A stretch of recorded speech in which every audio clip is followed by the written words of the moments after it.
You can make real money for years and still feel like your net worth is standing still. The paycheck comes in, the rent gets paid, the car gets paid, the credit cards get paid, the subscriptions get paid, the weekend gets paid. And if anything survives, maybe your future gets paid. That's why the first $100,000 in net worth is not just a savings goal. It's a test of who gets the first claim on your paycheck. And that's the question for this video. Why do so many people earn real money for years, maybe even good money, and still struggle to turn it into the first $100,000 that stays? The Federal Reserve's Survey of Consumer Finances makes this distinction very cleanly. Income is a flow. It's the money coming through the household in a year. Net worth is a stock. It's what the household owns minus what it owes on the day it gets measured. In the Fed's 2022 data, the median family led by someone under 35 had a net worth of about $39,000. For ages 35 to 44, it was about $135,600. Those numbers don't mean every person should be in one box by one birthday. They mean something more useful. Income and wealth are different scoreboards. So the problem is not always that the person never earned enough. Sometimes the problem is that every dollar got a job before it got a chance to become wealth. Take Maya. Maya makes $72,000 a year. Not rich, but not nothing. After taxes and payroll deductions, let's say roughly $4,600 lands in her checking account each month. She looks like she's moving forward. She has a better job than 5 years ago. She has nicer clothes, a newer phone, a decent apartment, and a car that starts every morning. But when Maya adds up what she owns, then subtracts what she owes, the number is not impressive. A little cash, a little retirement money, some credit card debt, a car loan, maybe a student loan. Her life improved, but her net worth barely did. This is the first reveal. Getting to $100,000 is not mainly about the size of the paycheck, it's about the conversion rate. How much of each paycheck makes it past the claims line and turns into something you own? Think about $1 from Maya's paycheck. If that dollar buys dinner, it may be useful, but it's gone. If that dollar services old debt, it buys back a decision she already made. If that dollar becomes cash savings, retirement money, brokerage money, home equity, or some other real asset after costs and debts, it stays on her side of the table. That's the quiet difference. Most people feel the first dollar and the third dollar the same way in the moment because both leave checking, but only one of them has a chance to still be there later. The first $100,000 is built from the dollars that keep surviving that little sorting test. The first claim usually appears when income rises. Let's say Maya gets an $8,000 raise. It should feel like the door finally opens. But the money doesn't arrive as one clean pile called future wealth, it arrives inside normal life. The apartment that used to feel fine now feels cramped. The old car now feels embarrassing. Eating out twice a week feels reasonable. The cheaper gym feels annoying. The phone plan gets upgraded. None of these decisions feels crazy by itself. And there's a reason this feels normal. Consumer spending data show that the 30s are a heavy obligation decade. A public summary of the 2024 Bureau of Labor Statistics Consumer Expenditure Survey put average spending for households led by someone in their 30s at about $85,114 a year, or a little over $7,000 a month, with housing and transportation near the top. Again, that's not a scolding. People need shelter. People need transportation. Families cost money. Life costs money. But notice what that spending number does to the story. If a household is spending about $7,000 a month on average, then a raise that sounds huge in annual terms can feel small once it hits a monthly budget. An $8,000 raise is not $8,000 of freedom if a few $100s a month gets absorbed by rent, car costs, food, and convenience before the person names a goal. That monthly translation matters because lifestyle creep usually doesn't arrive as one giant purchase. It arrives as a slightly nicer version of everything. A slightly nicer apartment, a slightly nicer grocery cart, a slightly nicer weekend, a slightly nicer car.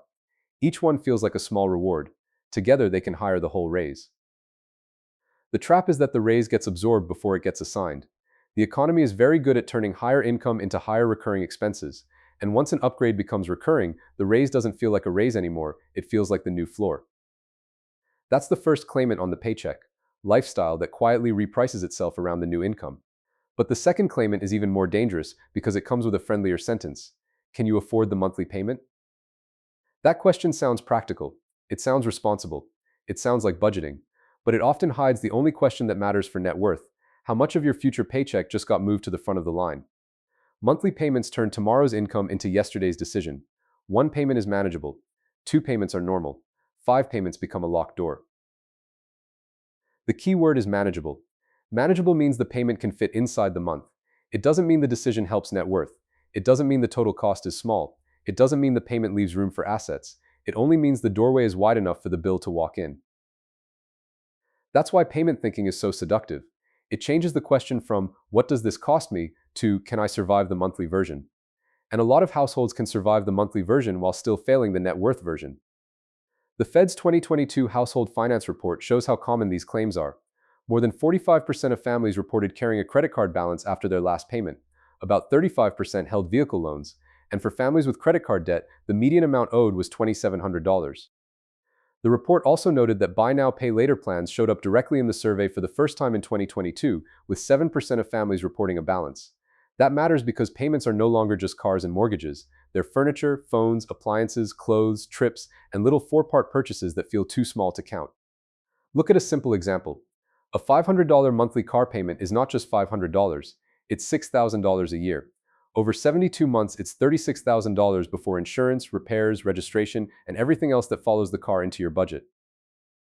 That doesn't mean nobody should ever finance a car. Sometimes a car is the thing that lets someone work. The point is narrower and more useful. If you judge the decision only by the payment, you can accidentally give a lender the first claim on money that could have become your first $100,000. And in the current Federal Reserve G2019 release for April 2026, consumer credit outstanding was over $5.1 trillion. Credit card accounts assessed interest were around 21.5% in the first quarter of 2026. Finance company new car loans showed an amount financed of about $42,500 in that same quarter. Those numbers are not there to scare you. They're there to show the shape of the system. The modern consumer economy is built around making the payment feel smaller than the decision. And once the payment feels smaller than the decision, the first $100,000 has to compete with a crowd. It competes with 72 months of car payments. It competes with a credit card balance that charges interest faster than most normal investments can reasonably be expected to earn. It competes with 4 payment plans that feel harmless because each one is tiny by itself. This is why a person can be busy, responsible, employed, and exhausted, and still not build net worth. The system doesn't need one bad decision. It only needs enough small first claims. And this is where Maya's paycheck starts to feel stuck. She doesn't have one dramatic financial disaster. She has a line of normal claims standing in front of her assets. So the third question becomes painful.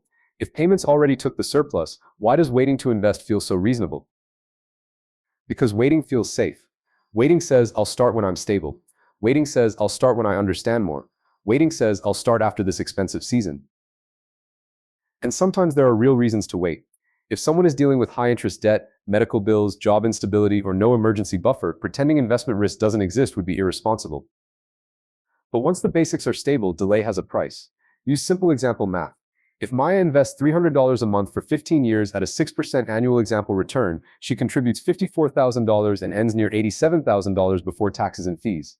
If she waits 5 years and then invests the same $300 a month for 10 years, she contributes $36,000 and ends near $49,000. This is not a promise about market returns. The market can fall. Returns are uneven. Nothing moves in a neat straight line. But the lesson still matters. Time is one of the few ingredients that can help a normal monthly amount become meaningful. The emotional problem is that time doesn't feel like money when you still have it. A 5-year delay feels like a responsible pause. It feels like patience. It feels like waiting until the fog clears. But in compound math, 5 years is not empty space. It's 5 years of missed contributions, missed growth on those contributions, and missed growth on the growth. That's why the first $100,000 can feel unfair. The early dollars don't look impressive. They sit there looking small, while the rest of life offers immediate rewards. But those early dollars are buying something the later dollars can't fully replace. They're buying time in the system. The cruel part is that people often delay because they want to make a perfect decision. They want the perfect account, the perfect fund, the perfect market moment, the perfect budget. But the first $100,000 usually doesn't come from one perfect decision. It comes from making a good enough asset building decision early enough, then repeating it. This is also where the video can get misunderstood. The answer is not just invest and ignore everything else. The answer is order. High-interest debt can outrun investment returns. Emergency savings can keep one bad month from becoming new debt. But after that, waiting for life to feel perfectly ready can become another claimant on the paycheck. Not a bill this time, a delay. So Maya's first real move is not dramatic. She changes the order. A small automatic transfer moves before restaurants, upgrades, and new payment plans, not because $300 is magic, because the first claim changed. And that brings us to the last trap, confusing things that cost money with things that build net worth. People use the word asset loosely. A car is technically property, and in an accounting sense it may have resale value. But for the first $100,000 conversation, the useful question is different. Does this thing help your net worth grow after debts, upkeep, and depreciation, or does it mostly ask your paycheck for more money? Maya can buy a lifestyle that looks like progress, or she can buy a little more control each month. One path feels better immediately, the other path looks boring for a while, then starts to show up in the net worth number. That's why $100,000 matters, not because it makes someone rich, not because life suddenly becomes easy, and not because every viewer needs the same portfolio or the same timeline. It matters because at $100,000, percentages become visible dollars. A 5% example year is $5,000, or about $417 a month. A 7% example year is $7,000, or about $583 a month. An 8% example year is $8,000, or about $667 a month. Again, real investing is not smooth. Some years are negative, some years are flat, some years are surprisingly good. But once assets reach six figures, the movement starts to feel less abstract. Your money can have a year where it does work that looks like a small second paycheck. That's the payoff. The first $100,000 is not the finish line. It's proof that money has stopped only passing through your life and has started staying on your side of the table. The important thing is not to worship the number. A person with $100,000 in fragile cash flow can still be stressed. A person below $100,000 who's paying down high-interest debt and building stability may be making real progress. The number matters because it reveals the direction of the system. Is money only passing through, or is some of it beginning to stay? So here's the practical framework, not advice. A decision lens. First, protect surplus. When income rises, decide where part of the raise goes before life decides for you. Second, reduce high-cost claims. A 20% credit card rate is not just debt, it's a first-class seat at the front of your paycheck line. Third, automate asset building when your basics are stable. The point is to remove the monthly debate. Fourth, measure net worth honestly. Not income, not vibes, not the lifestyle people see. Assets minus debts. The useful question is not, do I make enough to look like I'm doing well? The useful question is, who gets paid before my assets do? If the answer is always the landlord, the lender, the card issuer, the car company, the upgrade, the subscription, and the feeling that you'll start later, then $100,000 stays far away. But if even a small part of the paycheck starts moving earlier toward assets, the whole game changes. Slowly at first, almost annoyingly slowly, then visibly. That's the real meaning of the first $100,000. It's not a trophy, it's evidence. Evidence that the paycheck survived lifestyle pressure, payment pressure, delay pressure, and fake progress. Evidence that some of your money is no longer just visiting your account, it's staying. And once you see it this way, the question changes. You stop asking whether one purchase is good or bad in isolation, you start asking what order it creates. Does it move assets earlier in the line, or does it move another claim in front of them? Does it buy flexibility, or does it buy another fixed obligation? Does it help future you have choices, or does it make future you explain one more payment? So don't reduce this to spend less than you earn. That's true, but it's too small.